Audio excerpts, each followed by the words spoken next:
Arranquemos.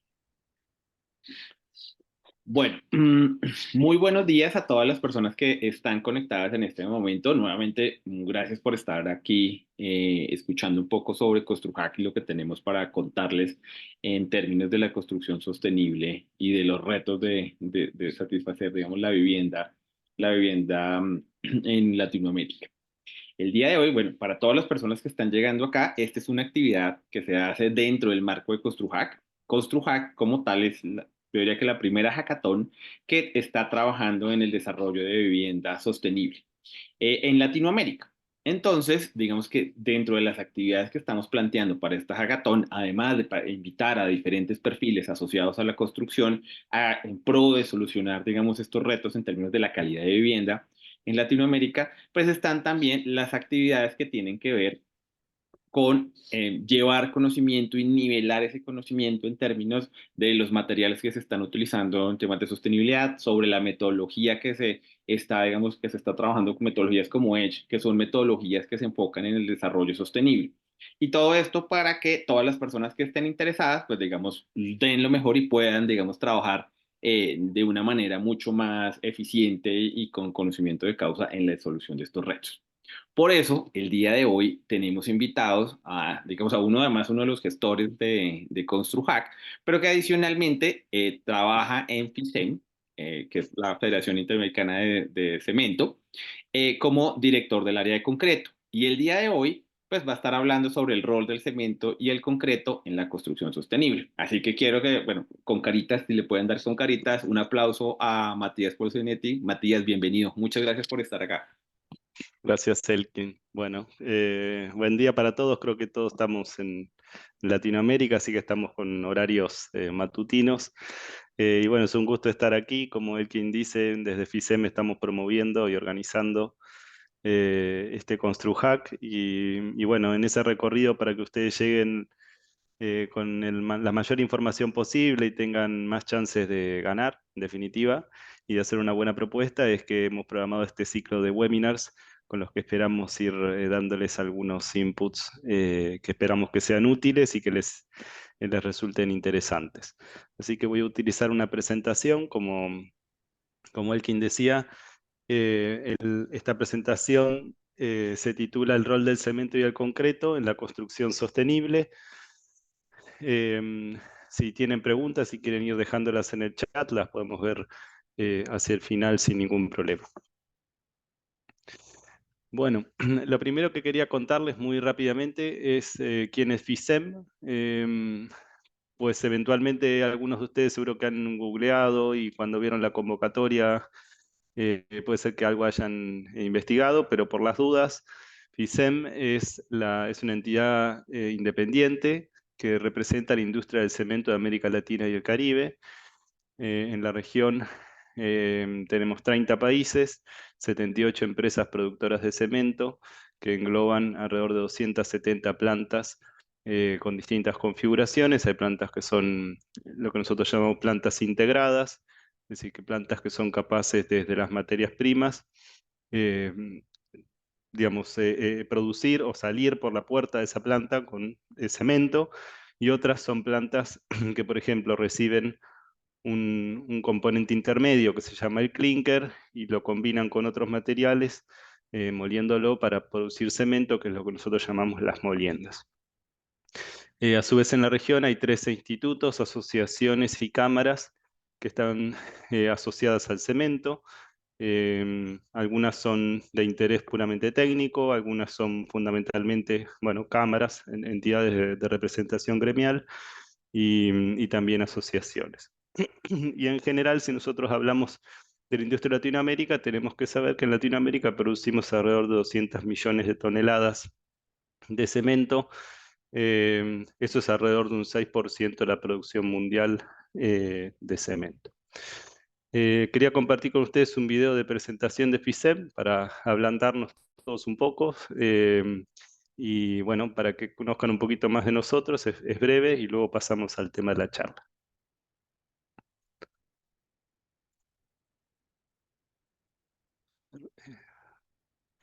Discúlpeme que tengo que salir y volver a entrar para compartir con sonido.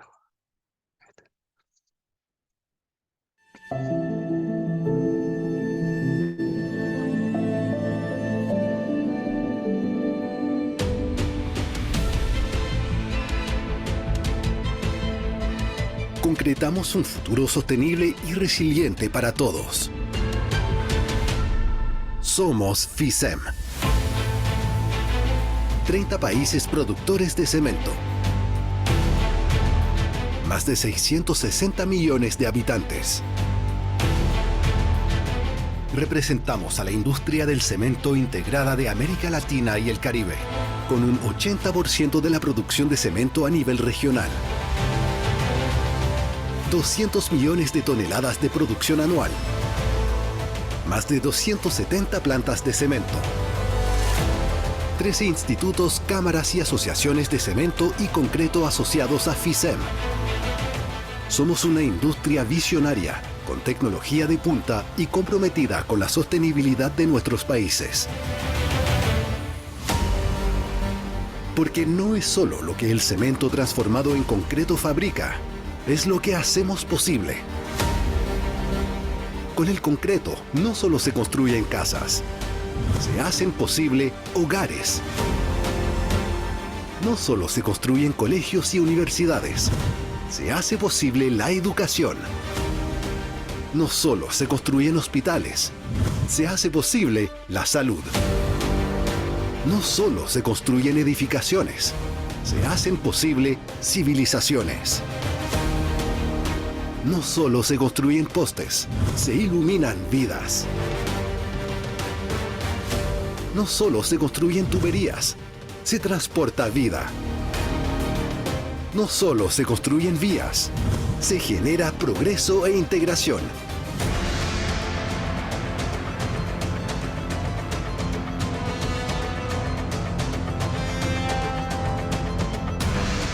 Con el concreto se hace posible el futuro. Somos FICEM, toda una industria comprometida con el desarrollo sostenible y resiliente de los países.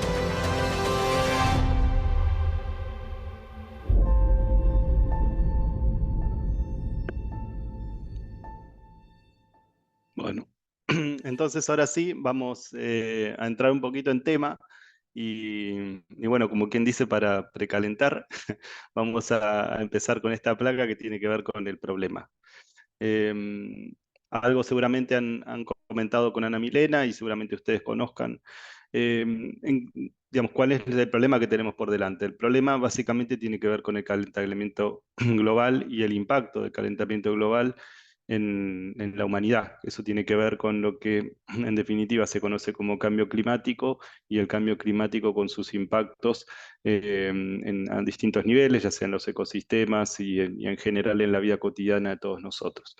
La ciencia ha demostrado que ha habido a lo largo de, bueno, de una sucesión de unas cuantas décadas, desde la era preindustrial, un incremento de la concentración de gases de efecto invernadero en la atmósfera que se ha ido bueno, pronunciando a medida que ha ido pasando el tiempo. Naturalmente ese proceso se ha ido acelerando y en las últimas décadas ese crecimiento en las emisiones de gases de efecto invernadero bueno, se ha manifestado cada vez de mayor manera. Y existe una correlación entre el incremento de la temperatura media del planeta y la concentración de gases de efecto invernadero en la atmósfera. Puntualmente, si nosotros fuéramos, aquí no está, pero digamos, si pusiéramos dos curvas encima, una que tenga que ver con el incremento de la temperatura y otro con el incremento de la concentración de gases de efecto invernadero, veríamos que efectivamente parece muy claro de que hay una correlación entre una cosa y la otra. Digamos que en ese sentido no hay mayores dudas, digamos que eso la ciencia ya lo ha demostrado y existe un consenso global, en general bastante extendido, más allá de algunas voces que puedan existir de otra forma, que efectivamente la mano del hombre ha influido de manera significativa en este fenómeno y que es necesaria una acción decidida por parte de la humanidad para poder revertir este proceso. Naturalmente no todos los países tienen el mismo peso. Históricamente hay distintos momentos, hay países que, bueno, como por ejemplo, si ustedes ven el gráfico de la derecha, la línea de color anaranjado de China, van a ver que en el periodo 2000 al 2020 hay un crecimiento muy significativo de sus emisiones de gas de efecto invernadero y eso evidentemente tiene también mucho que ver con las instancias de desarrollo de los países. Cuando los países toman digamos, llevan adelante procesos de expansión y desarrollo importantes. Hasta este momento lo que ha ocurrido es que efectivamente eso va acompañado de un incremento en las emisiones de gas de efecto invernadero. De alguna manera, uno de los desafíos de esta agenda es ver cómo desacoplamos la curva de desarrollo con la curva de emisiones de gas de efecto invernadero, de manera que el desarrollo no esté necesariamente acompañado por mayores emisiones de estos gases. El mundo ya ha ido estableciendo distintos compromisos. Seguramente ustedes escucharon un acuerdo, en realidad un protocolo que se celebró en Japón, en Kioto, en la década del 90. Eso fue una primera aproximación al tema, eh, bastante más tibia de lo que es hasta el momento, pero en definitiva fue un primer abordaje. Luego en el año 2015 se alcanzó el Acuerdo de París, donde los países en su gran mayoría buscaron alinear un compromiso global para que la temperatura media del planeta no aumente más de 2 grados, esto es que los países adopten medidas necesarias para poder llegar a ese resultado. En ese momento lo que se planteaba además era que ese compromiso tuviera una perspectiva de que ese incremento no fuera mucho más allá de 1,5 grados, y hace unos pocos años, bueno, eso se ha reformulado, y el planeta lo que está buscando es que al año 2050 el incremento de la temperatura, al año 2050 el escenario sea un escenario net zero de emisiones de carbono, y que logremos que la temperatura media del planeta no aumente más de 1,5 grados. Hasta el momento eso está bastante difícil, en el sentido de que todavía ese compromiso que al menos se ha dado desde el punto de vista conceptual, todavía no se ha manifestado digamos, compromisos nacionales que tengan la escala suficiente como para poder asegurar de que la temperatura del planeta no va a aumentar más de ese 1,5 grados. Pero digamos que es un proceso que se está desarrollando, una agenda que se va intensificando y que cada país, cada sector, cada región va buscando la forma de poder abordar este tema. Ahora, en unos minutos les voy a contar cómo el sector de cemento y concreto hace ya mucho tiempo tiene una agenda y un compromiso marcado que está alineado con estos preceptos. Quizá ustedes se pregunten, ¿por qué tanto problema con 1,5 grados? Si, a ver, cualquiera de nosotros en donde vive, de pronto en el día la temperatura puede variar 10 grados, 15 grados, no sé lo que fuere, pero parecería que la temperatura cambie 1,5 grados, en la vista de algunos podría ser algo no muy relevante. Y aquí lo importante es tener en cuenta que ese 1,5 grados es la temperatura media del planeta, y que la temperatura gobierna diferentes fenómenos climáticos y meteorológicos, digamos, que tienen que ver con el régimen de precipitaciones, que tienen que ver con los vientos. Entonces, cuando la temperatura cambia, digamos, la temperatura media del planeta cambia, lo que ocurre es que hay ciertos fenómenos que antes eran poco comunes o poco frecuentes, que empiezan a ser mucho más frecuentes. Entonces, las lluvias intensas o los eventos extremos, digamos, en las condiciones normales pasan a ser mucho más frecuentes y más intensos.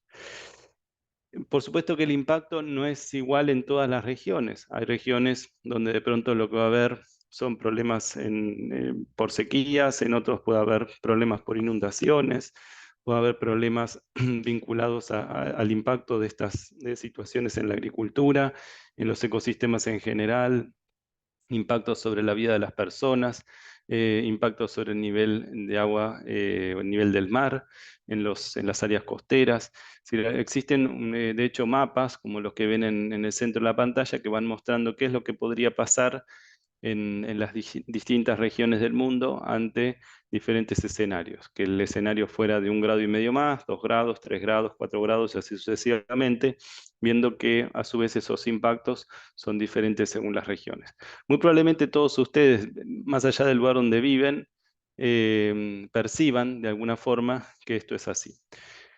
En Latinoamérica, naturalmente no estamos exentos de los impactos que pueda producir el cambio de clima, y de hecho algunas cosas ya las estamos viendo desde hace un tiempo. Y en particular, América Latina y el Caribe se considera que es la segunda región más susceptible frente a los impactos del cambio de clima. Entonces, en esta agenda, que es una agenda que naturalmente necesita reducción de emisiones, también es necesario tener en cuenta que necesitamos adaptarnos frente a ese cambio de clima. Al momento vamos casi 1 grado por encima de la temperatura en la era preindustrial, la temperatura media del planeta, y lo que de alguna forma el mundo está planteando es que ese valor no se vaya mucho más allá de 1,5 grados, como les decía recién. Entonces, ¿qué es lo que tenemos que pensar? Tenemos que pensar, por un lado, en las necesidades de reducir emisiones, pero también en cómo podemos adaptar el entorno construido y todo lo que nos falta construir, pensando construirlo de manera correcta, resiliente y sostenible, para que aún en el escenario donde existan cambios, esos cambios no afecten o afecten de la menor manera posible nuestra forma de vivir y nuestra habitabilidad dentro del mundo, ¿no?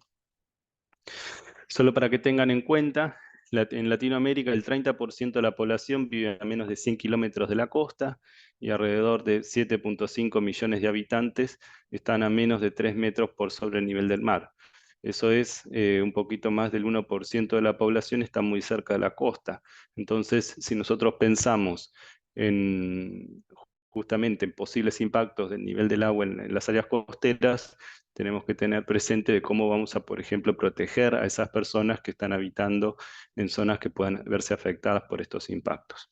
En la región, el desastre más común, el desastre natural más común, es la inundación. Y es a su vez el que causa mayor cantidad de víctimas. Si estamos pensando que puede haber fenómenos donde las inundaciones puedan ser un problema cada vez más recurrente, es necesario que pensemos también cómo vamos a construir y concebir esas soluciones para poder prevenir los efectos que puedan estar asociados a ese tipo de fenómenos. Las sequías, a su vez, son el que afectan a la mayor cantidad de personas. Si bien, bueno, puede parecer que las inundaciones son más llamativas a la vista, evidentemente las sequías tienen un peso sustancial. Y a su vez en la región, en los primeros 20 años de este siglo, hemos tenido 23 huracanes categoría 5, lo cual también hace pensar que esas zonas de la región que tienen susceptibilidad a poder presentar este tipo de fenómenos necesitan construir también con materiales y tecnologías que les den resiliencia frente a esos tipos de fenómenos. Yo les decía, probablemente ustedes perciben, tienen en algún grado mayor o menor conciencia y necesidad de poder visibilizar cómo se va a poder encontrar soluciones a este problema. Aquí hay algunas notas, muchas son de un portal de noticias electrónico de Latinoamérica, pero que en definitiva marcan de alguna manera un problema que es un problema global, pero que necesita soluciones locales en cada una de las regiones y países para poder resolver los problemas dentro de las posibilidades y las oportunidades que cada región tiene. Quizá algunos escucharon, por ejemplo, hace un par de semanas que Taylor Swift estuvo en Brasil y tuvo que suspender uno de sus shows. De hecho, hay una persona que falleció como consecuencia de las temperaturas récord que hubo en ese momento en la ciudad. Casi 60 grados de sensación térmica en una ciudad que naturalmente no está habituada a tener ese tipo de registros, más allá de que sea una zona calurosa. Y aquí hay otras noticias, por ejemplo, una de Perú que dice que más de la mitad de los glaciares se han perdido en las últimas 6 décadas, o por ejemplo la nota que ven en la parte superior del New York Times que habla de un fenómeno de sequía en un río muy importante del sur de Latinoamérica. Puntualmente es una nota redactada en una localidad que se llama Rosario, que es la segunda ciudad más importante de Argentina. Entonces, dicho todo esto, la siguiente pregunta sería, ¿por qué desde la construcción estamos trabajando en esto? Digamos? ¿Por qué, o en definitiva, cuál es nuestro rol dentro de esta agenda? Y el rol es sustancial. Probablemente Ana Milena algo ya les ha contado, pero simplemente para ponernos en contexto, si alguno de ustedes no participó de sus charlas previas, sepan que el sector de la construcción como sector global, esto es tanto la producción de los materiales, los procesos de construcción, como la vida útil y la deconstrucción de todas las obras construidas, todos los proyectos de construcción, sean proyectos habitables, proyectos de infraestructura de cualquier tipo, ocupan alrededor del 37% de las emisiones de gases de efecto invernadero, en realidad específicamente de CO2, y si lo vemos desde el punto de vista de la energía, casi un tercio del consumo de energía total en el mundo lo encontramos en actividades que están vinculadas a la construcción. Fíjense que ese 34% es más que cualquier otro grupo, digamos, si tomáramos toda la industria o todo el sector de transporte, aún en esos escenarios, todo el paquete construcción tiene un peso suficiente para poder superar a cualquier otro conglomerado o actividad. Entonces, naturalmente tenemos un rol y ese rol no es menor. Aquí hay otro estudio que refrenda de alguna manera estos números.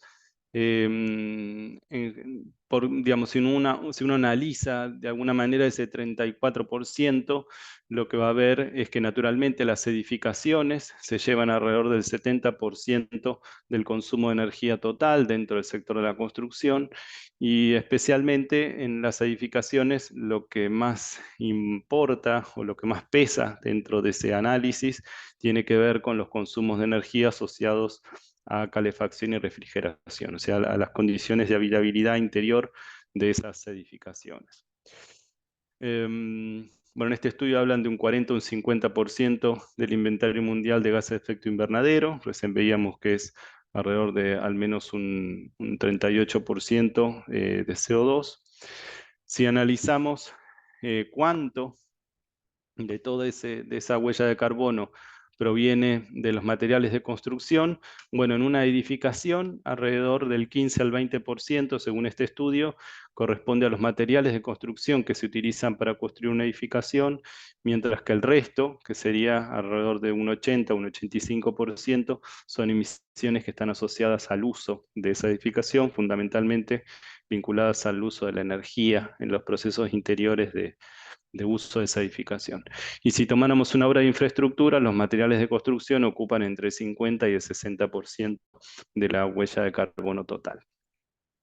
Y si nos posicionamos específicamente dentro de esa pequeña porción de materiales de construcción, la producción de cemento equivale a alrededor de un 30% de esa huella parcial. La realidad es que hay ciertos condicionantes o cuestiones que se sabe que van a pronunciarse en el tiempo. Una de ellas es la urbanización.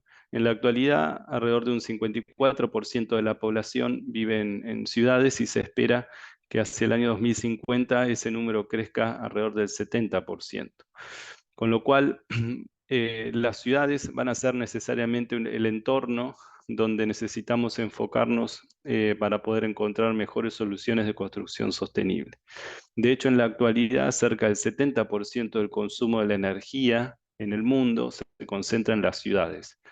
Las ciudades de alguna manera son, podríamos decirlo, muestran dos caras. De alguna forma la cara del problema o la cara donde necesitamos enfocarnos y también la cara de la oportunidad, de donde nosotros podemos efectivamente empezar a lograr mejoras sustanciales.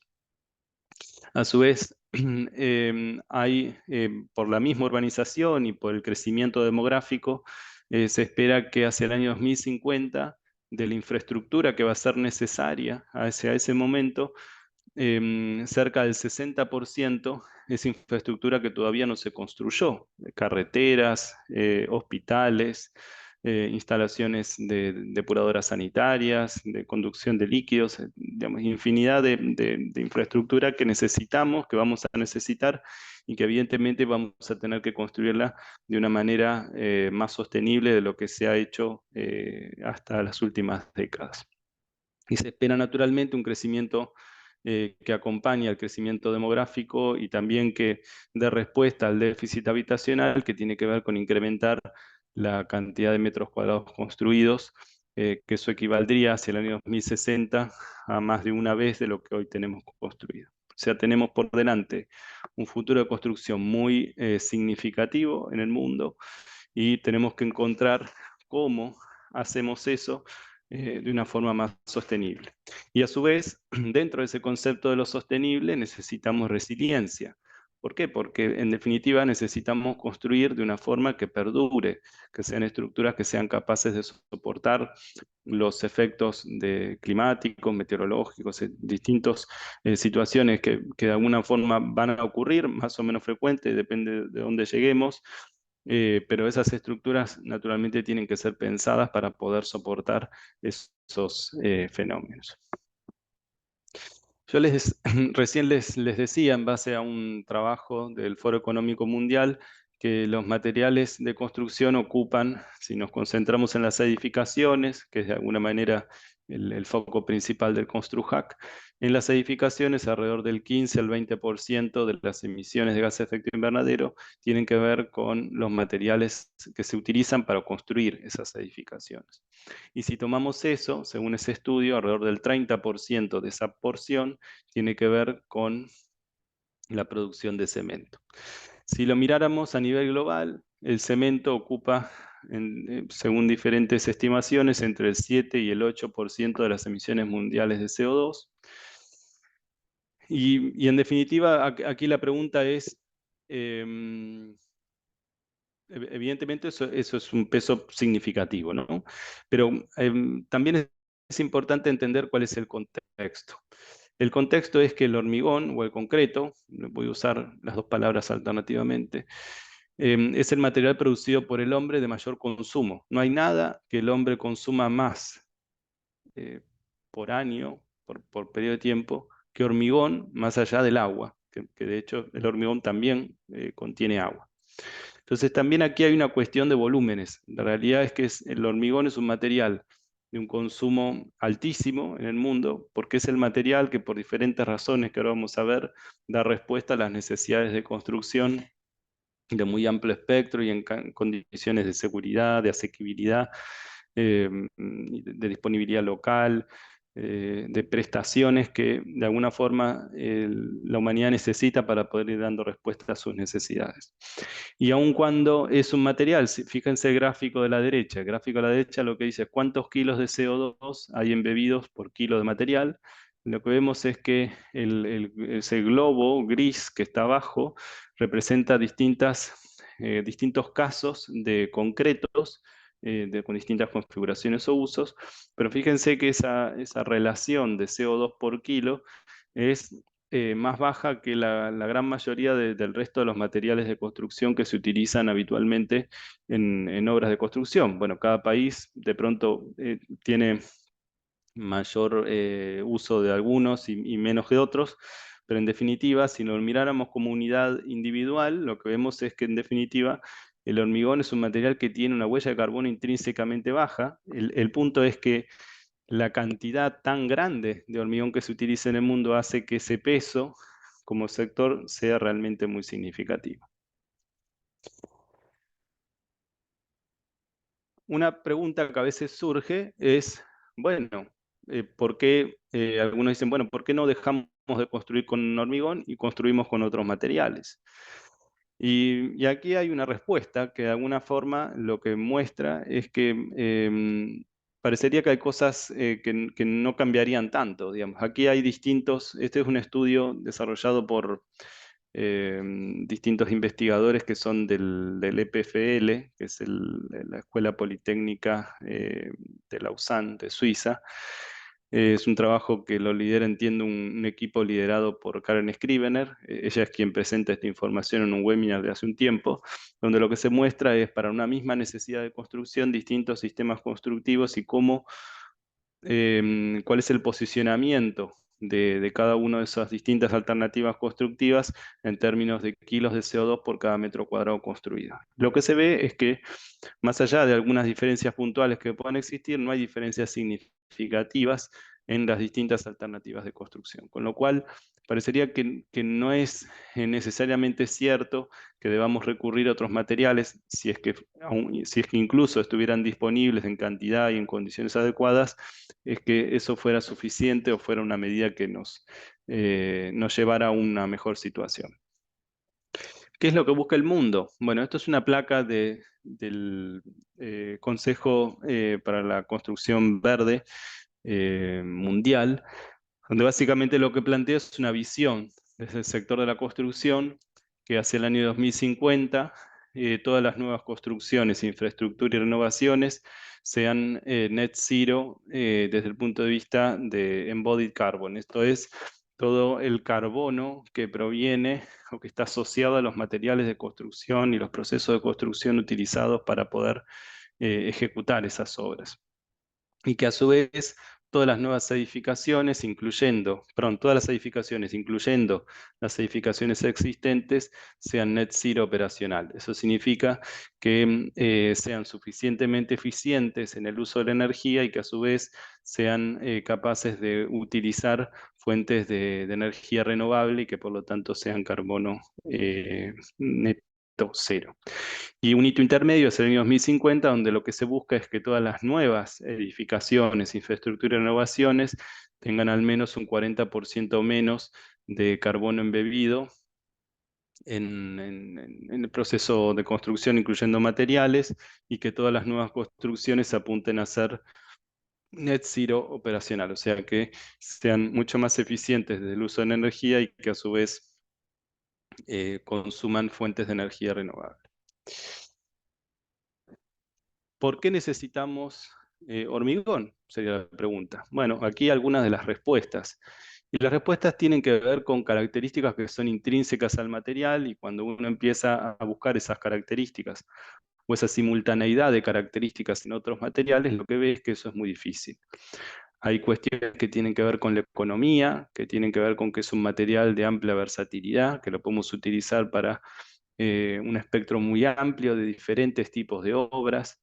Es un material que es de amplia durabilidad, que podemos pensar obras de 100 años, de 150 años con este material y muy bajo mantenimiento. Es un material que no es combustible, que tiene una resistencia al fuego elevada. Es un material que se produce con materias primas disponibles localmente, que tiene, como decíamos, una baja emisión de CO2 intrínseca. Tiene ciertos atributos que nos pueden ayudar en otros aspectos, como la masa térmica. Ahora vamos a ver algo sobre eso.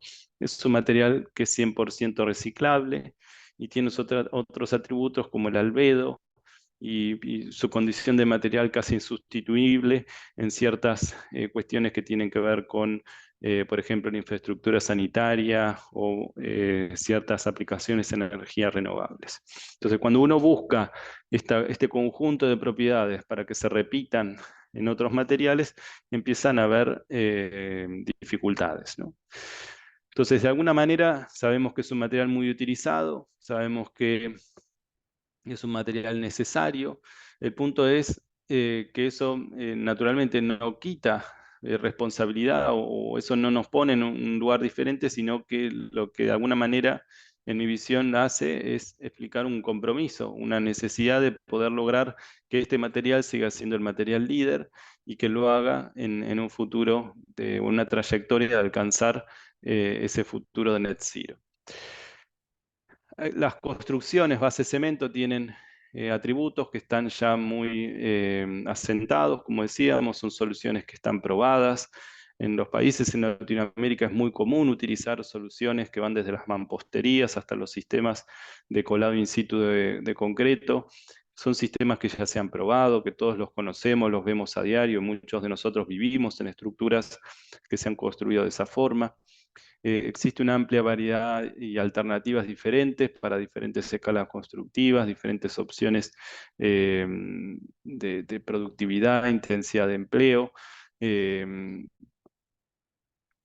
Son, decíamos, de muy alta durabilidad, de una vida útil prolongada, que como piso es 50 años en función a lo que habitualmente los códigos y reglamentos de construcción fijan. Es un material que a su vez nos provee seguridad al vandalismo, más allá de la seguridad frente a la carga de fuego, frente a otros tipos de efectos climáticos, como vamos a ver ahora en un par de minutitos. Aquí hay algunas placas. Bueno, luego les compartiremos la presentación donde de alguna forma contextualiza cómo ciertos atributos del concreto se hacen esenciales desde el punto de vista o desde la perspectiva de la protección al ambiente, desde el punto de vista de su valor en la comunidad y desde el punto de vista de la economía. Solo por citar un caso, por ejemplo, la resistencia al fuego. ¿Qué tan importante es que un material sea un material resistente a la carga de fuego? Bueno, en este caso, en el ambiente, es un material que es incombustible, no requiere ningún tipo de protección adicional, no emite humo, ni sustancias tóxicas, ni fluidos frente a una carga de fuego, ni compuestos orgánicos volátiles. Poder construir con un material que es capaz de soportar esa carga de fuego, lo que nos está dando es un mecanismo de seguridad para las personas que habitan, trabajan o se desarrollan dentro de esos entornos. Y también es un mecanismo de seguridad para evitar la propagación del incendio hacia predios linderos.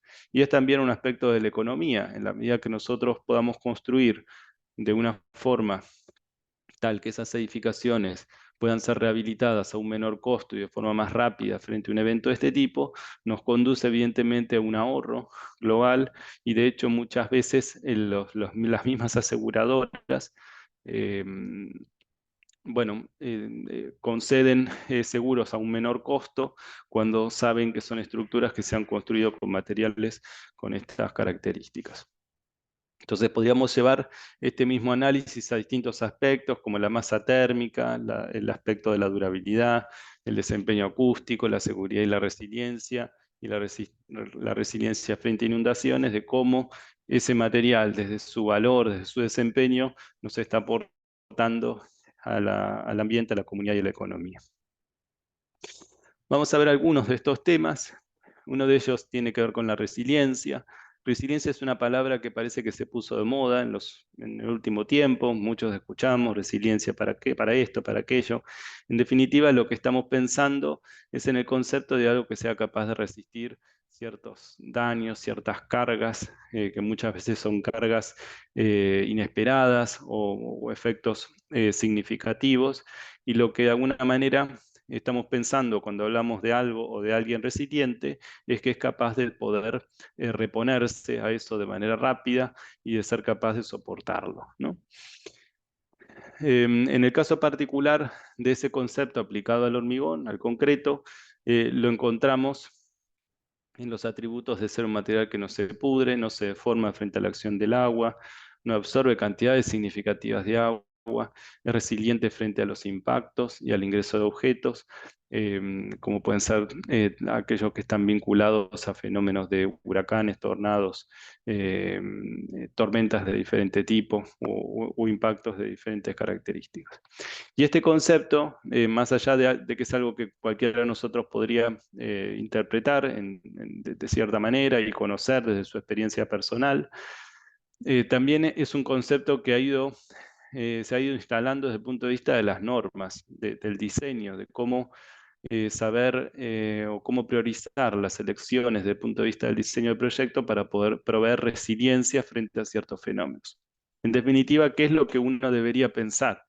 Que cuando uno está diseñando para una cierta obra, un cierto proyecto, debería entender, contextualizar cuáles son los impactos esperados, cuáles son las situaciones que puedan ocasionar un deterioro sobre esa estructura y planificar cómo esa estructura sería capaz de poder soportar esos efectos de manera resiliente. Fíjense arriba a la derecha una publicación de Aris Papadopoulos. Él es uno de los impulsores de un índice cuyo logo ven arriba, que es el índice de resiliencia, que lo que está de alguna forma es planteando una metodología para poder entender qué tan resilientes son las ciudades y los entornos construidos frente a los diferentes impactos que puedan existir sobre ellas. Y él recalca, como respuesta a una publicación que había de otra persona, puntualmente en este caso en LinkedIn, que por ejemplo en el caso de Estados Unidos, por año la cantidad de edificaciones, de viviendas que se consumen como resultado de fuego equivale a una vez la ciudad de Austin. Austin es una ciudad del estado de Texas, donde viven aproximadamente 1 millón de personas. Entonces ustedes imagínense un país que pierde por año el equivalente a 1 millón de viviendas, equivalente a 1 millón de personas por año.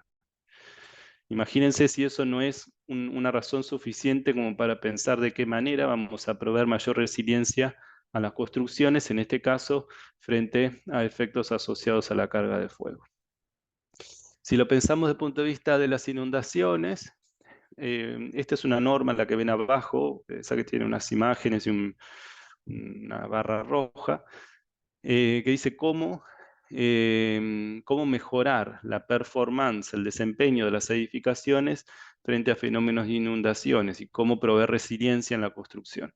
Donde en esta misma norma es en definitiva o tiene definiciones que son directas en el sentido de saber elegir el concreto, el hormigón, como material preferente para proveer esa resiliencia que estamos buscando en esas edificaciones. De hecho, acá habla, por ejemplo, sugiere el uso de losas de al menos 15 centímetros de espesor, losas de concreto, y utilizar materiales que mantengan su integridad y propiedades frente a los efectos de la inundación por agua y recalca puntualmente el caso del concreto como material que es capaz de poder dar respuesta a esa necesidad.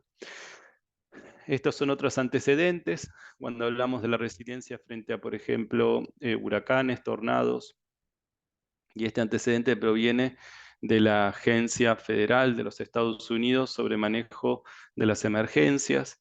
Es una agencia que ustedes la pueden googlear con esa dirección, www.fema.gov.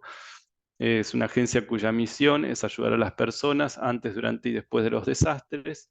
Y lo que buscan de alguna manera es alcanzar eso. Dentro del paquete de actividades que ellos desarrollan, hay una serie de documentos técnicos que les pueden servir a ustedes en el proceso del ConstruHack para poder entender, por ejemplo, cómo proveer resiliencia frente a un efecto de tornados, huracanes, a quienes tengan que trabajar en ese contexto dentro del ConstruHack. Entonces, fíjense, por ejemplo, que hay una recomendación que aun cuando existe una solución constructiva liviana, como puede ser con sistemas de entramado de madera, en la misma recomendación está hablando de que el cuarto seguro debe ser un cuarto seguro de concreto. Así que usted no puede o no debería pensar en otras soluciones si es que lo que está buscando es proteger la vida de las personas que habitan en esos entornos. Ahí tienen el antecedente del documento.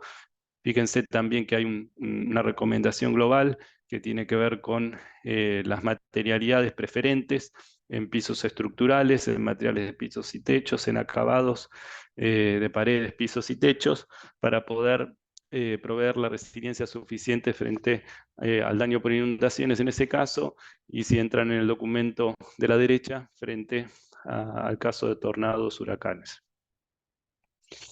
Hay otro aspecto que también se pone en juego cuando pensamos en los atributos del concreto en esta agenda, que es la masa térmica.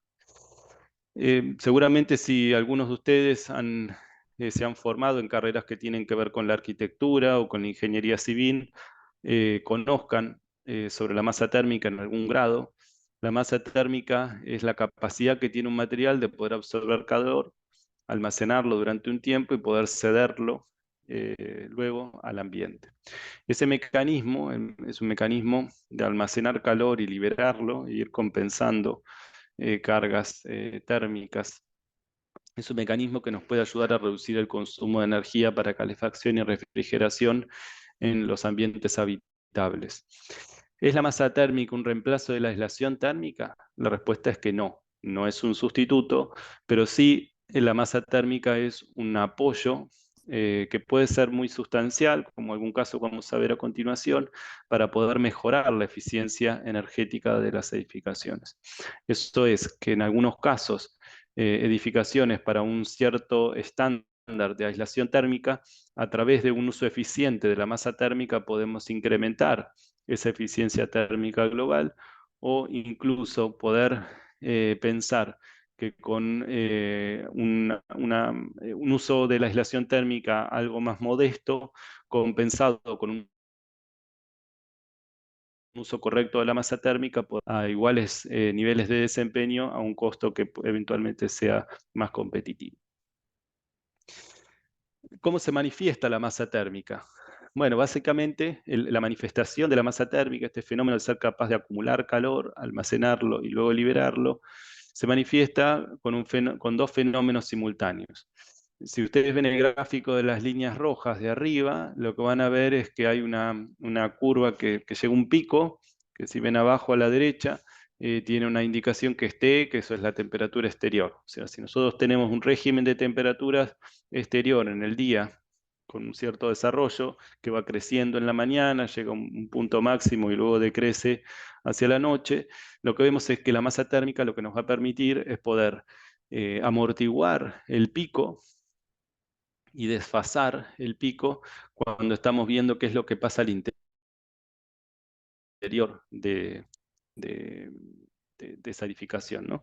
Y esto es algo que muchos de ustedes seguramente han percibido, por ejemplo, cuando entran a una catedral o un edificio de estos centenarios que existen por todos lados en Latinoamérica, de paredes de grandes espesores, que se han construido con sistemas basados en piedra, en sistemas de concreto, en mampuestos, donde básicamente lo que vemos es que aun cuando hiciera mucho calor afuera, vemos que adentro, más allá de que es una construcción que no tiene aislación térmica, las temperaturas son, la variación de las temperaturas son mucho más moderadas y que en definitiva tampoco estamos viendo al interior los mismos registros de temperatura que al exterior.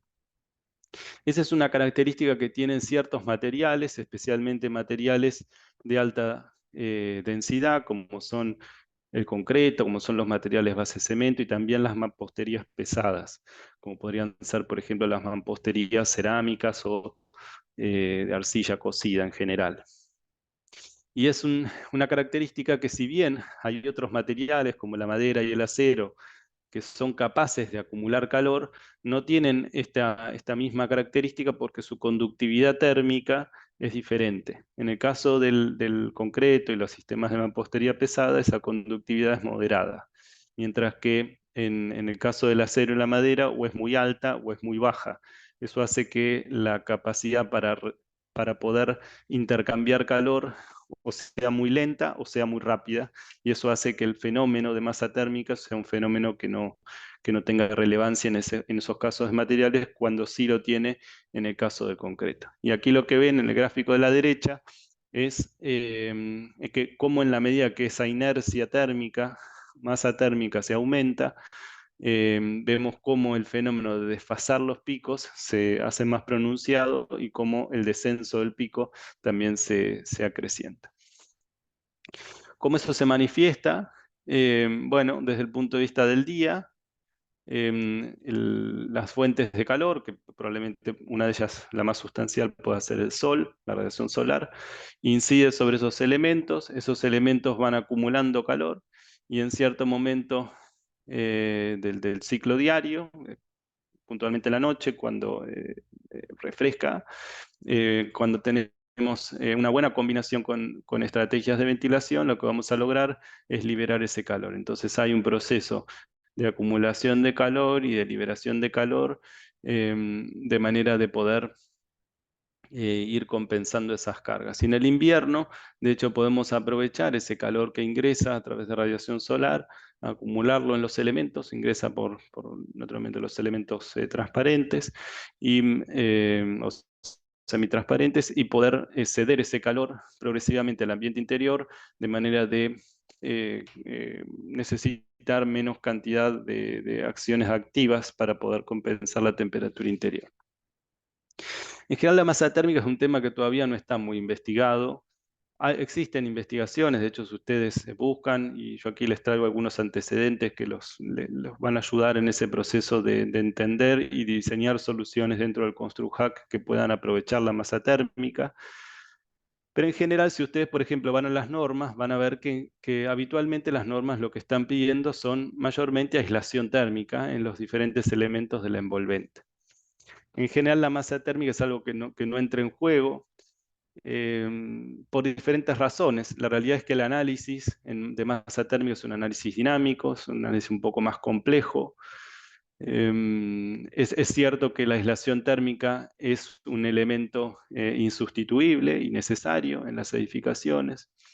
Pero más allá de eso, sí existen algunas normas en el mundo, en Italia, en Nueva Zelanda, en Australia, en algunos países más que ahora se me van de la mente, donde ya las normas empiezan a tener en cuenta cómo la masa térmica puede jugar un rol importante. Y cuando se utilizan sistemas de simulación térmica dinámica, la masa térmica modelada es efectivamente una forma de poder entender un atributo adicional. Es importante tener en cuenta que más masa térmica en un elemento no es siempre mejor. Es importante saber que donde esté el aislante y donde esté el elemento que provee masa térmica, como podría ser el concreto, tampoco es indistinto. No da lo mismo poner el aislante del lado interior que del lado exterior. En general, lo que conviene es que el aislante esté por fuera, en contacto con el medio exterior, y la masa térmica esté hacia el interior. En general, lo que conviene es distribuir más la masa térmica para que las superficies expuestas estén intercambiando calor, ya sea recibiendo o cediendo, y no pensar en grandes elementos de mucha masa térmica concentrada. Y existen estudios que muestran que la contribución puede ser de hasta un 80% en la mejora de la eficiencia energética térmica cuando aprovechamos adecuadamente la masa térmica. Entonces, aquí hay un atributo que realmente puede hacer una diferencia en las edificaciones cuando se aplica adecuadamente. También hay otra aplicación de la masa térmica, que es lo que se llaman las estructuras termoactivas. Se los dejo como una inquietud para que, bueno, también lo investiguen pensando en su intervención en CONSTRUHACK, pero básicamente son sistemas donde lo que se prevé es un conducto de polietileno reticulado por el cual se circula un fluido que habitualmente es agua a una temperatura muy cercana a la temperatura de confort, que en general es mucho más baja en invierno que lo que son sistemas de otro tipo, donde buscamos calefaccionar, o mucho más alta que para los sistemas de verano. En general el agua puede estar a 16, 20 grados en verano y alrededor de unos 30 grados para invierno. Y lo que se hace es utilizar estos sistemas, estos elementos de concreto como acumuladores de calor. Entonces estamos siempre manteniendo esos elementos a una temperatura de diseño, y esa temperatura, perdón, ese calor que se va intercambiando con los elementos y que los elementos se intercambian con el medio interior de esas edificaciones, va permitiendo lograr un confort y un confort térmico interior que sea adecuado y que al final del día se logren reducciones importantes en el consumo de energía. Además, por estas características son sistemas que son integrables con energías renovables y que su consumo como potencia es mucho más bajo que cualquier otro tipo de instalación. Aquí tienen algunos antecedentes que les pueden ayudar en entender estos temas. Naturalmente, si nosotros pensáramos un muro de hormigón sin ningún tipo de aislación, probablemente podríamos tener, depende del lugar donde naturalmente estemos contextualizando la edificación, pero un muro de hormigón sin ningún tipo de aislación podría tener problemas de puentes térmicos, problemas de condensaciones, y en general de un desempeño que solo desde el punto de vista térmico no sería el adecuado, pero existen muchas tecnologías por las cuales se combina el concreto, el hormigón con otros materiales para proveer sistemas que sin dejar de tener todas las propiedades y las ventajas de construir con hormigón, podemos compensar ese déficit que puede haber desde el punto de vista de la aislación térmica. Aquí hay solo algunos ejemplos que con espesores de 3 a 5 centímetros de poliestireno expandido o de poliuretano rígido, solo por mencionar algunos casos, vean que se logran niveles de transmitancia térmica que están entre 0,6 y 0,8, depende del caso, que son valores que entran dentro de lo razonable pensando en una estrategia de eficiencia energética en la edificación. Y solo como un ejemplo, podríamos tener muchos, y la verdad que nos quedaríamos un rato largo aquí con esto. Fíjense este centro comercial de Colombia, específicamente en Bogotá, que logró la certificación LEED Platinum. Eso es el nivel más alto de la certificación LEED, donde el 35% de la eficiencia energética se logró gracias a haber sabido utilizar correctamente la masa térmica con superficies de concreto expuestas para poder estar intercambiando y cediendo calor con el medio. Existen otros atributos de la construcción con hormigón, por ejemplo en los pavimentos. Se ha demostrado en diferentes estudios que hay una reducción en la huella de carbono que está asociada al consumo de combustible. Y esto es básicamente que cuando la capa es una capa más rígida, como es el caso de los pavimentos de concreto, las deformaciones son menores y por lo tanto existe un ahorro en el consumo de combustible para los vehículos que transitan a través de esas capas. Hay estudios en el MIT, estudios en Canadá que refrendan esta información. Otros valores que tienen que ver con el uso del concreto, como por ejemplo el uso de las superficies permeables a través de la construcción segmentada con adoquines, ya sea porque sean adoquines porosos en su masa o porque permitan percolar agua a través de sus juntas.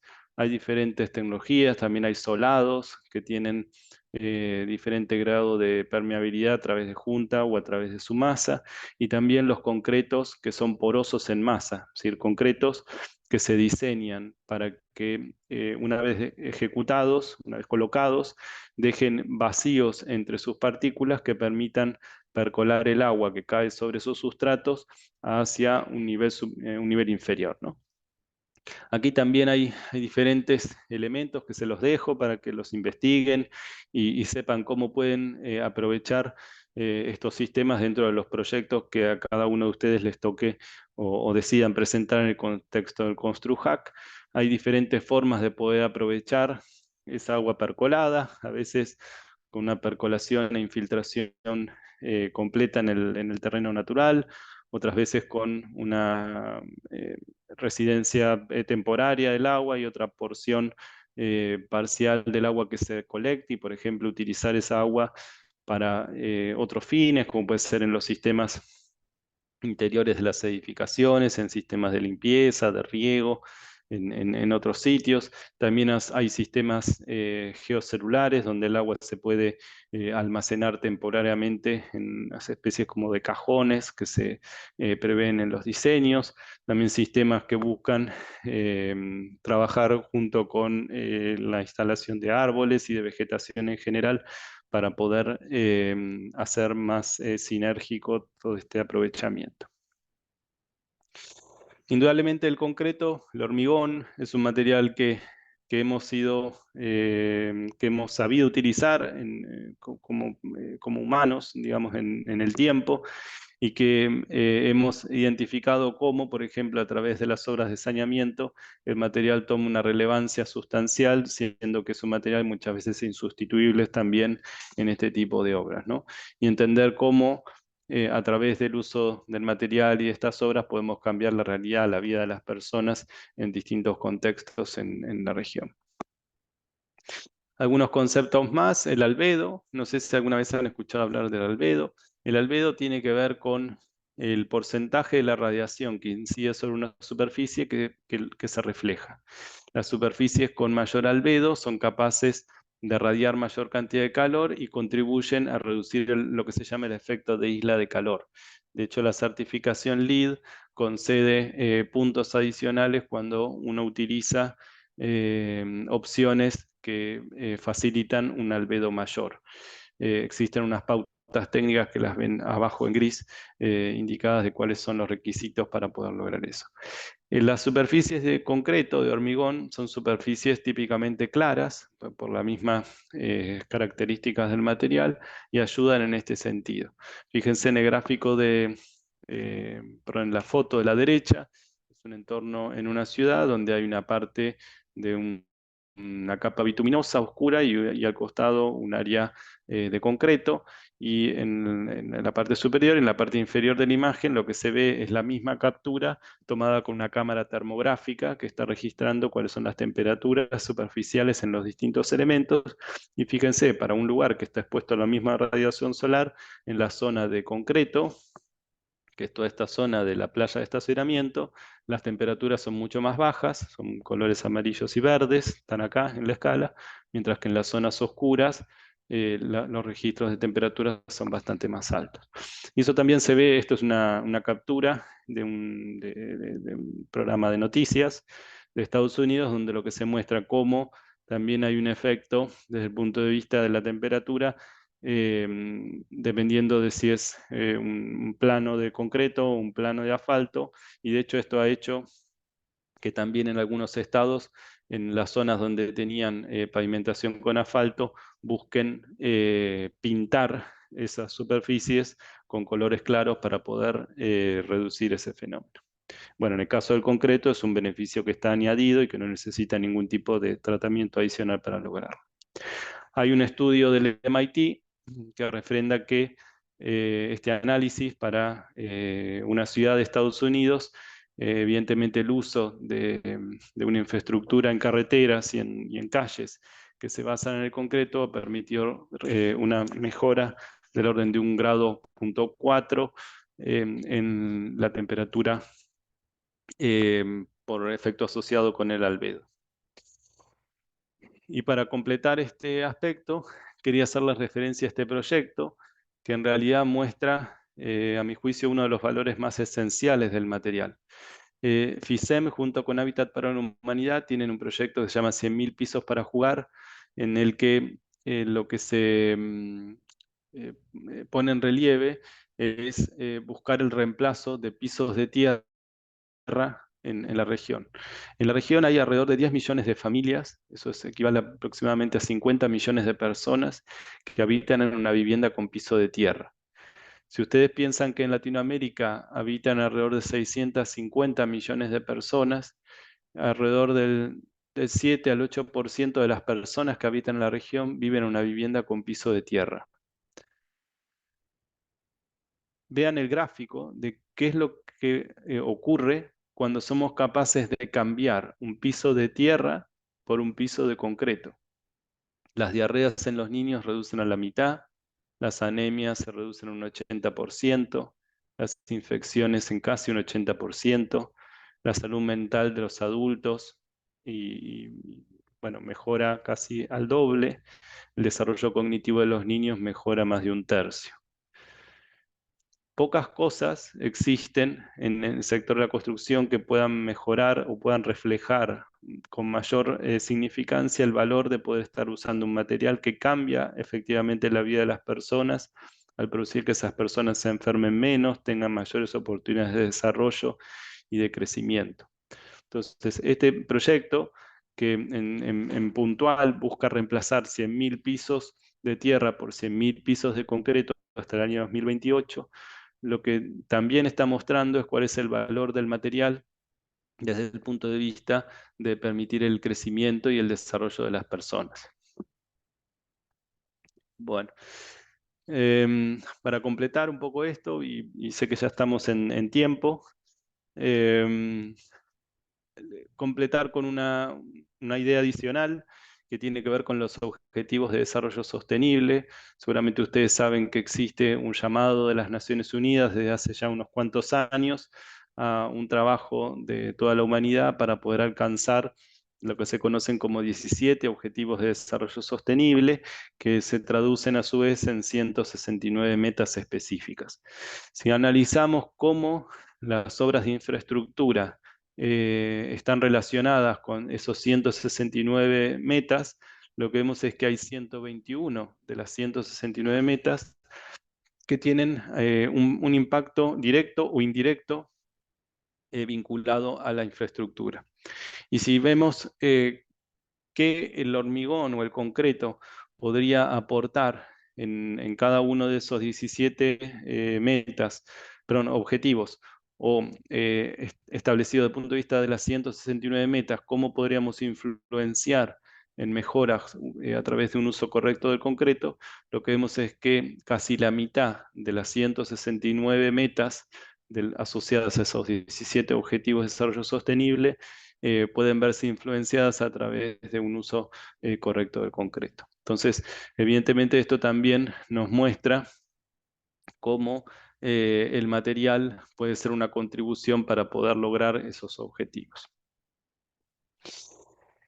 Bueno, tenía una parte más de mi presentación que eventualmente, si no la podemos programar para otro webinar, para no ocuparles más tiempo hoy del que tenían previsto para esta actividad. De pronto sí lo que compartiría con ustedes es un video de cierre que bueno, refleja algunos de los conceptos que esperaba darles, pero evidentemente el video lo hará un poco más resumidamente. Y si quieren, después lo que vamos a hacer es programar otra sesión para poder ver esto que no hemos alcanzado hoy. Así que le voy a proyectar ahora. Donde mires, estamos presentes. Las grandes obras de vivienda e infraestructura que han pertenecido a los momentos más relevantes de la historia del hombre son construidas con cemento y concreto, que más que obras, se han convertido en un verdadero motor de desarrollo para la humanidad, transformándose en los materiales de construcción más usados en el mundo.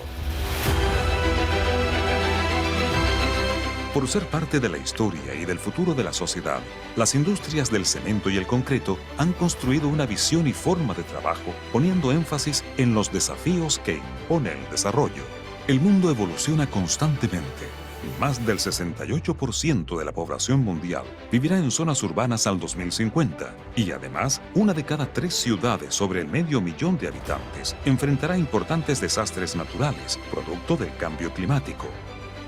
Esta evolución demandará gran cantidad de vivienda e infraestructura, donde el cemento y el concreto se convierten en materiales indispensables para enfrentar responsablemente este proceso. Para nuestra industria, la investigación e innovación en todo el ciclo de vida del producto ha resultado fundamental para definir una agenda que mantenga al cemento y concreto como materiales líderes para el desarrollo y las necesidades de mitigación y adaptación al cambio climático. Esta agenda global considera proteger la salud y seguridad de los trabajadores, resguardar la biodiversidad en la operación de canteras, optimizar el uso del agua y la energía en la fabricación del cemento, potenciar la tecnología del coprocesamiento para la valorización energética de residuos, controlar las emisiones ambientales en los procesos productivos, seguir reduciendo el contenido de clínker en el cemento, mantener un relacionamiento proactivo con las comunidades.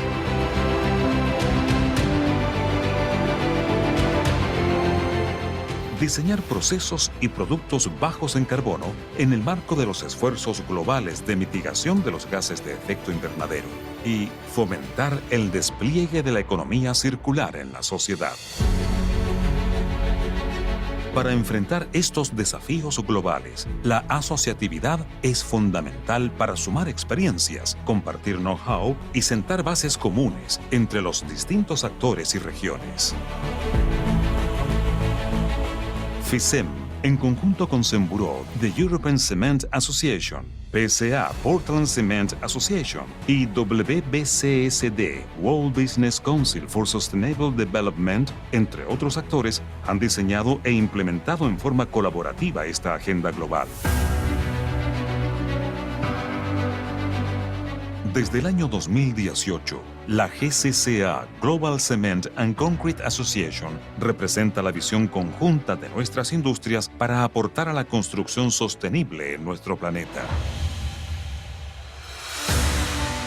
En Latinoamérica y el Caribe, FICEM, como parte de esta red mundial, ha liderado los esfuerzos de la región asumiendo esta agenda global y adaptándola a nuestra propia realidad. La industria del cemento y el concreto ha trazado el camino para seguir posicionando nuestros productos como materiales líderes en construcción, junto a una producción baja en carbono, para alcanzar el objetivo de ser una industria sostenible para el siglo XXI.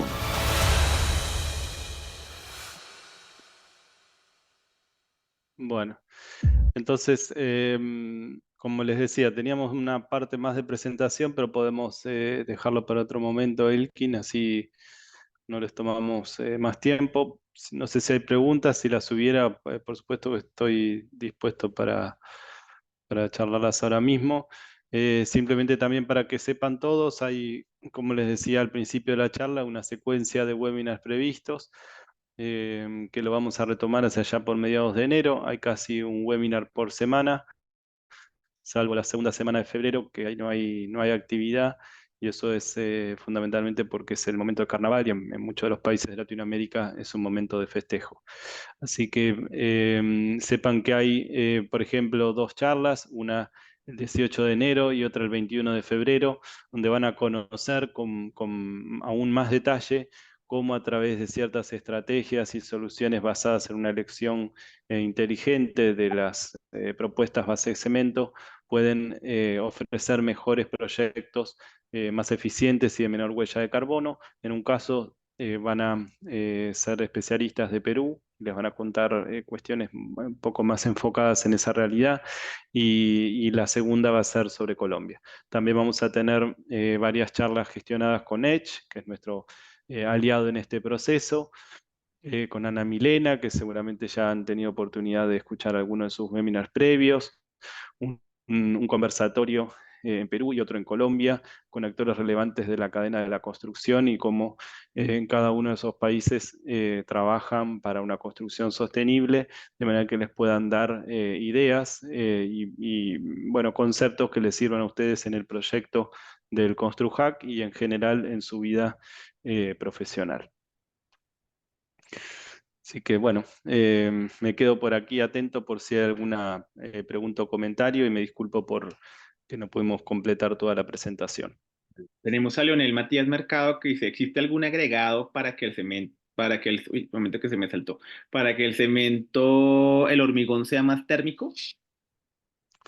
Hay, por un lado hay una, digamos, como una batería de opciones que tienen que ver con hormigones que en general buscan aligerar el concreto. Hay una relación entre la densidad de los elementos y su capacidad aislante. En general, cuando la densidad es menor, la capacidad aislante crece. Dentro de las opciones de concretos, hay concretos aligerados por la inclusión de aire. Eso puede ser concretos con una tasa de inclusión de aire por encima del 20%. Hay concretos celulares curados en autoclave, concretos celulares curados al aire. Algunos de ellos se proveen en forma de mampuestos y otros se proveen para ejecución in situ. Hay un espectro también de concreto que llaman concretos gaseosos y después está el espectro de los concretos que son aligerados por utilizar agregados livianos. Muchas veces son agregados que provienen de las zonas donde hay actividad volcánica, ¿no? Que utilizan, por ejemplo, toba, pomes, es decir, agregados que son livianos, que tienen densidad mucho más baja y que se pueden incluir en reemplazo de los agregados tradicionales que se utilizan de densidades normales. Entonces, esa opción de utilizar concretos más ligeros conduce a concretos que tienen una conductividad más baja y una mejor prestación desde el punto de vista de la aislación.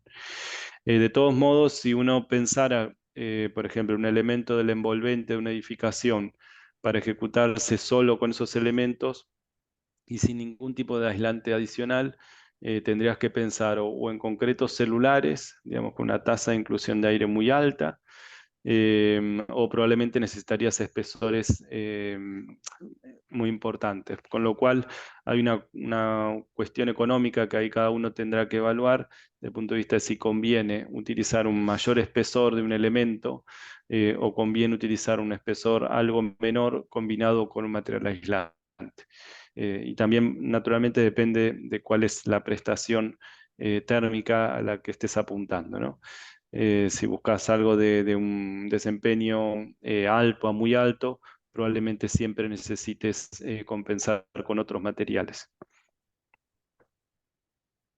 Bueno, y bueno, Leonel nos deja su correo electrónico, me imagino, para enviar un poquito más de información. Y Alejandro, y ya esta sería la última, nos habla si las empresas de materiales de construcción deberían publicar sus EPDs, Declaración Ambiental de sus productos. Saludos desde Arequipa, Perú. Ok. Bueno, a ver, voy a hacer una respuesta un poco más amplia. Muchas de estas cuestiones, cuando uno tiene que analizar distintas alternativas de poder hacer las cosas, la forma en la que se entiende que es más adecuada para hacerlo es con análisis de ciclo de vida, donde uno analiza integralmente el ciclo de vida de una construcción desde el momento de su construcción y los materiales que se utilizan para construirla y todo lo que va a pasar con esa edificación durante su vida en servicio, incluyendo las instancias de mantenimiento y de deconstrucción. Para poder esos análisis uno necesita muchos datos. Parte de los datos tienen que ver con la huella de carbono embebida de los materiales y naturalmente para poder hacer esos cálculos se necesita que quienes proveen los materiales de construcción, quienes lo colocan en el mercado, den esa información. Existen valores de referencia internacionales, pero en general son valores que no son tan representativos de las situaciones locales. Muchos de esos datos provienen de países desarrollados o de pronto, bueno, en general mucho de Europa o mucho de Asia o también de Estados Unidos, pero siempre la pregunta es si esos valores son representativos de América Latina. Bueno, la cuestión es que en mi conocimiento o en mi percepción muchas veces no son tan representativos. Y de hecho, si uno mira, por ejemplo, la huella de carbono promedio de un cemento en Latinoamérica, lo que va a ver es que es más baja que la huella de carbono promedio de un cemento en el mundo, incluyendo también, por ejemplo, lo que puede ser de Estados Unidos y otras regiones. Entonces, aquí hay una cuestión de que a la pregunta específica de quién consulta, sí se necesita información para poder hacer esos análisis. Lo que es necesario es tener muy claro, y a mi juicio todavía no está completamente resuelto, es las metodologías y los criterios para poder hacer esos análisis de manera que quienes están haciendo comparaciones puedan hacer comparaciones de cosas digamos, que tienen escalas o planos de comparación que son equivalentes, ¿no? Y es como el dicho de no estar queriendo comparar manzanas con peras, ¿no? Entonces hay una cuestión ahí de cómo esos CPDs se conciben, cuáles son los factores que se utilizan para poder desarrollar esos CPDs y cuál es el grado de compatibilidad entre los criterios que se han utilizado para emitir unos CPDs y otros, de manera que quienes tengan que utilizar esos CPDs estén en la tranquilidad de saber que están haciendo evaluaciones que tienen sentido y no estar comparando cosas que no tienen punto de comparación. La buena noticia es que en el sector de cemento y concreto hay bastante avance en ese plano. De hecho, muchos de ustedes, si preguntan a quién les provee cemento o concreto, probablemente les den valores de referencia. El sector tiene mucha información, digamos, que les puede proporcionar. El tema es que para hacer un análisis de ciclo de vida uno necesita datos de otros materiales también, porque no es solo la cuestión del concreto, ¿no? Entonces ahí evidentemente, como sector de la construcción en general, hace falta más trabajo para poder tener esos datos y hacer análisis que efectivamente tengan representatividad y no estar haciendo cosas que de pronto no sean, bueno, que no den resultados sustanciales, por decir una manera. Bueno, listo. Yo creo que esta ya nos toca irnos porque además tenemos otra reunión ahorita. Entonces, bueno, muchísimas gracias a Matías, a todas las personas. Tuvimos una audiencia muy nutrida, 30 personas que estuvieron conectados en este proceso escuchando. Muchas gracias también al equipo que estuvo aquí presente, a Natalie, a Emanuel, que estuvieron tras bambalinas en este proceso, a Matías, por supuesto, por el proceso, y no me resta más que invitarlos a que se inscriben si no se han inscrito todavía en el ConstruHack, que se inscriban. Les acabo de compartir el link por el chat. Recuerden que nuestra fecha de cierre es el 23 de febrero y el evento del ConstruHack donde van a poder plantear y digamos, ejecutar muchas de esas ideas que tienen para solucionar las condiciones de vivienda en Latinoamérica es el 1, 2 y 3 de marzo. Así que, bueno, a todas muchísimas gracias. Recuerden también que tienen que entrar a hacer el curso Edge, pero ahí, digamos, en el sitio web va a aparecer toda la información. Muchísimas gracias a todos los que se conectaron el día de hoy y pues de mi parte no es más. No sé si Matías quieres contarnos algo más. Si no, nos vamos. No, más que nada gracias, que espero poder seguir viéndolos a todos y que bueno, la charla les haya dejado algunas ideas interesantes pensando en su participación en el CostruHack. Y como no vamos a tener alguna actividad de este tipo antes del año que viene, desearles unas felices fiestas. Bueno, feliz Navidad para quienes festejan la Navidad y tengan un buen comienzo de año, que ojalá sea con mucha prosperidad para todos bueno, naturalmente para toda Latinoamérica. Así que un abrazo muy caluroso para todos. Y que los reyes o el Gracias, niño Rubén. Dios les traiga muchos regalos. Ojalá que sí. Bueno, a todos muchas gracias y esperamos verlos en el CostruHack o en nuestro próximo webinar, que es ya en enero. Felicidades para todos. Que estén bien.